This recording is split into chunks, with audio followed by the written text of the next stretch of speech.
The Osirion is a very, very unique and unusual temple-like structure found in Abydos in Egypt. The water rises up from the water table to create an island in the middle,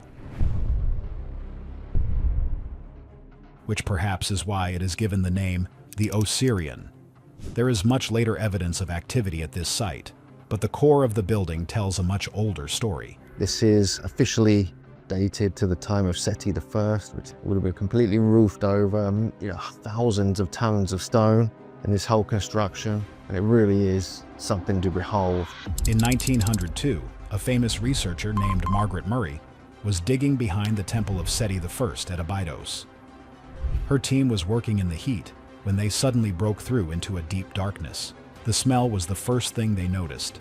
It was the scent of ancient water that had not been touched for centuries.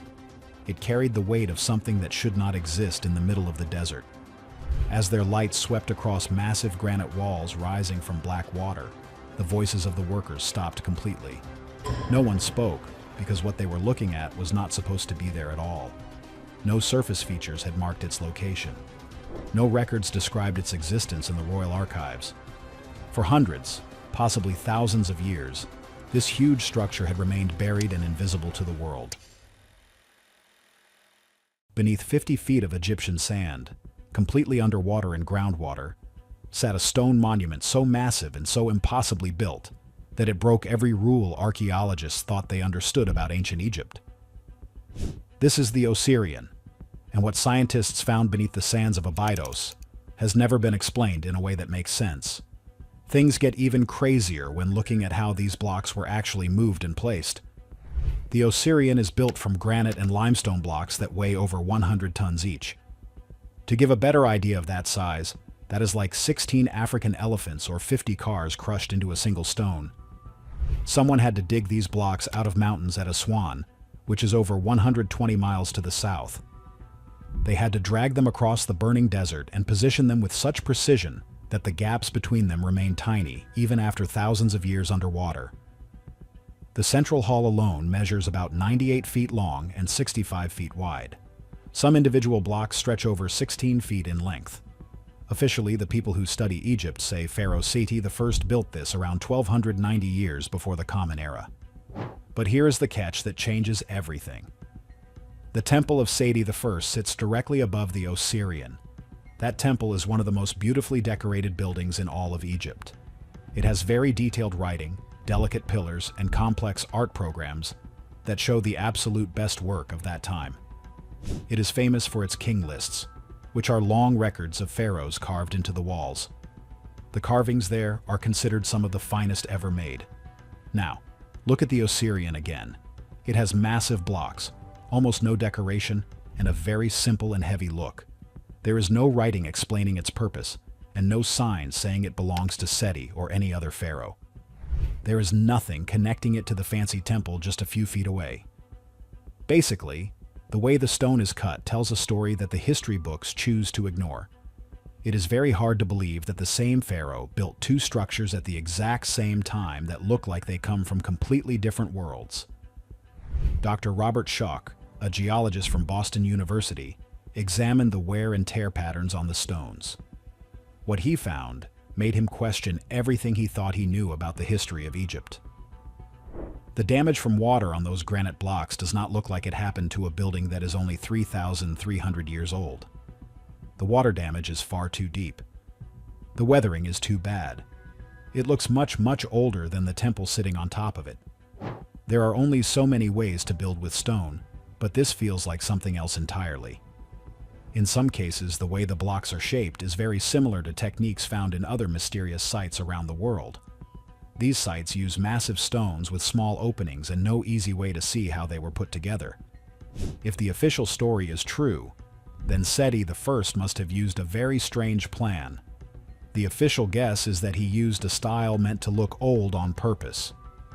They say he wanted it to look primitive to honor Osiris, the god of the dead. He supposedly copied building methods from over 1,000 years before his time to create a link with the past.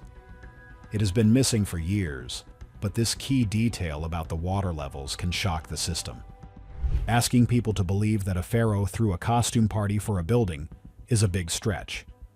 In ancient Egypt, pharaohs did sometimes copy old art styles or use old-fashioned writing. But copying a style meant changing the art and the text. It did not mean digging out 100-ton granite blocks. It did not mean moving them over 100 miles across the desert sand. It did not mean building a whole complex using engineering tricks that had been forgotten for over 1,000 years. That is not just picking an old style. That is bringing back a dead technology. And even weirder, Seti left no records of building the Osirian. He did not leave any texts saying he did it, or any items in the foundation. For a pharaoh who wrote down every single thing he did, this silence is very loud. It is not just strange, it is suspicious. But here is where the evidence becomes impossible to ignore. When you compare the Osirion to one specific building, the timeline does not just crack, it breaks into pieces. The Valley Temple at Giza was built around 2,500 years before the Common Era as part of the Pyramid area. It has the same massive granite blocks and the same simple look. It uses the same building logic that cares more about size and strength than pretty carvings. If you put pictures of the Valley Temple and the Osirian side by side, they look like twins. They use the same materials and the same huge stones. What most people do not realize is that the temple above is actually a distraction from the truth below. The Valley Temple is dated to over 1,000 years before Seti I was even born. An engineer named Christopher Dunn has spent tens of years looking at how these things were built using modern machine rules. He looked at the precision of the Osirian stones and was very honest about what he saw. He said the building quality matches the Old Kingdom way of moving huge stones, not the way things were built during the time of Seti. You can see the shaping and the way the corners of the stone were handled. The doorways have been carved out beautifully. The tool marks and the way the joints fit together all point to a time when moving 100-ton stones was a normal thing to do, not a rare event. So, here is the question that experts do not want to answer. Why would a pharaoh perfectly copy building tricks from 1,200 years before his time for just one project? Why would he leave it with no art, leave no records, and never use those tricks again? It is not that simple, because the geological evidence was about to turn this question into a massive problem for the history of Egypt. What geologists found changes everything we think we know about the past. The truth is that the deep damage on the rocks suggests a much longer period of being left out in the rain. When researchers looked at the blocks in the Osirian, they found patterns of wear that do not fit the official timeline. There is massive water damage and evidence of being out in the environment for a very long time. This weathering is much worse than what is found on Seti's temple, which is right above it. Even though both buildings are supposed to be the same age and in the same place, they do not look the same at all. Not even close. The Osirian looks hundreds or maybe even thousands of years older. John Anthony West was a researcher who looked at the erosion on the Sphinx and started a huge fight in the world of history. When he visited the Osirian, he became very quiet. What he saw confirmed what he already thought. This building belongs to a different part of Egyptian history. It is a part of history that the official story refuses to talk about. Now this is where the theories start to get really wild and interesting. The Osirian sits right at the level of the water table. Its main room is always flooded, which makes it look like a spooky island. This was not a mistake made by the builders. The engineering shows it was done on purpose. The foundations are built to handle being wet all the time. The blocks are heavy enough to stay put even with water pushing on them. The joints are tight enough to keep the building from falling apart under the pressure. Hands down, this level of planning shows the builders knew exactly what they were doing with the earth.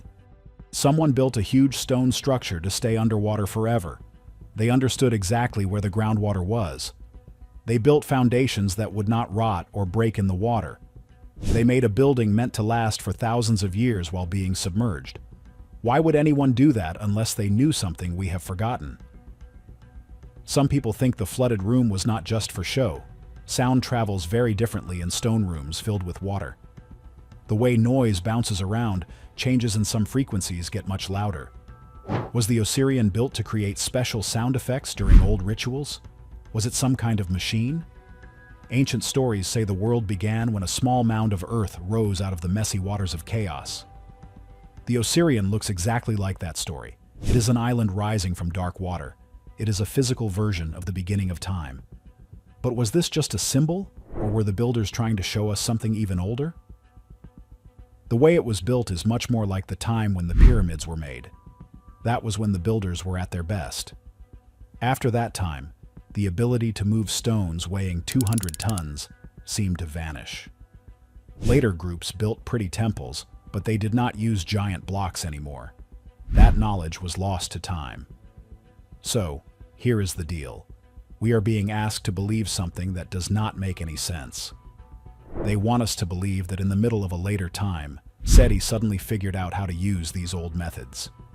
He supposedly used resources that no other pharaoh ever tried to use. He built a structure using ways his people had not seen for a millennium. He left it with no art, even though he loved art in all his other buildings. And then he did not write down a single word about it. Does that sound right? There is another way to look at it that might be the truth. What if the Osirian was not built by Seti at all? What if it is actually from the Old Kingdom or even older? It could have been built when those methods were common and then got buried by sand and dirt over hundreds of years until it was gone. When Seti built his temple, he might have found the old building while digging. He could have seen it or known about it from very old records. He then built his own temple around it and claimed the old monument as the tomb of Osiris. This one idea explains everything that is confusing about the site. It explains why the stones are so big and why the wear and tear is so bad. It explains why there is no art on the big blocks. It also explains why it is so deep in the ground. Everything points toward a history that is much longer and more complex than we are told. The evidence that supposedly links the Osirian to Seti is actually very weak. It is mostly found in the hallways that connect the two buildings. That is exactly where you would expect to see his name if he found an old building and built a way to get to it. The main hall with the giant stones has no writing at all. Nothing. But the people in charge of history will not touch this idea. The signs at the site and the books all say Seti did it. The official story is stuck. Yet, in private, the people who study machines have a lot of doubts. The people who study rocks say the wear and tear does not fit. The people who study stone say it looks like the Old Kingdom. The mystery of the Osirian is standing right there in the open, under the water, waiting for someone to listen to what the stones are saying. Every giant block is a piece of evidence. Every tight joint is a question. Every part that looks like the older temples is a challenge to the rules we have been taught. One explanation asks us to believe in many impossible things happening at once. The other explanation just asks us to change one date in a history book. Which one sounds more likely to you? The Osirian is still there today, half underwater. Its giant blocks have not moved for thousands of years. Is the official story protecting a timeline that is wrong? If this place is older than they say, what else are they hiding? Not under the sand, but under the rules of what they want us to believe. The stones are not lying. The engineering is real. The story they tell is that we have been wrong about the age of Egypt for a long time. Basically, the whole world might need to rethink where we came from and what we used to know. The Osirian sits under the ground at Abydos, surrounded by the dark water of the beginning. It has kept its secrets for a very long time. It is probably time we started looking at the facts instead of the stories. The way the light hits the water and the stones makes you wonder who really walked these halls. If they could move 100-ton blocks with such ease, what else could they do? We see the ruins, but we do not see the tools. We see the result, but we do not see the people. The stones are silent, but they carry the marks of a high level of skill. This is not the work of a group just starting out. This is the work of a group at the top of their game. When we look at the Osirian, we are looking at a ghost of a past that we do not fully understand yet. It is a reminder that there is always more to find if we are willing to look deeper. It has been missing for years, and now that it is found, it is more confusing than ever. The groundwater continues to rise and fall, sometimes covering the central platform entirely. This creates a sense of mystery that never goes away. People who visit the site often feel a sense of awe that they do not feel at the newer temples. There is something about the scale of the Osirian that feels older and more powerful. It is as if the building itself is trying to tell us that our timeline is too short. We try to fit everything into neat boxes, but the Osirian does not fit in any of them. It stands alone as a challenge to everything we think we know. If we accept that it is older, we have to accept that there was a time of great knowledge that we lost. That is a scary thought for some, but it is also an exciting one. It means there are still great mysteries left to solve in our world. The truth is that the history of humanity is probably much older than we can imagine right now. As more researchers look at the site with new technology, the evidence for an older date keeps growing. They are using lasers to measure the stones and special cameras to look through the ground. Every new piece of data seems to push the date back further. The idea of SETI, the first building, it is becoming harder and harder to support.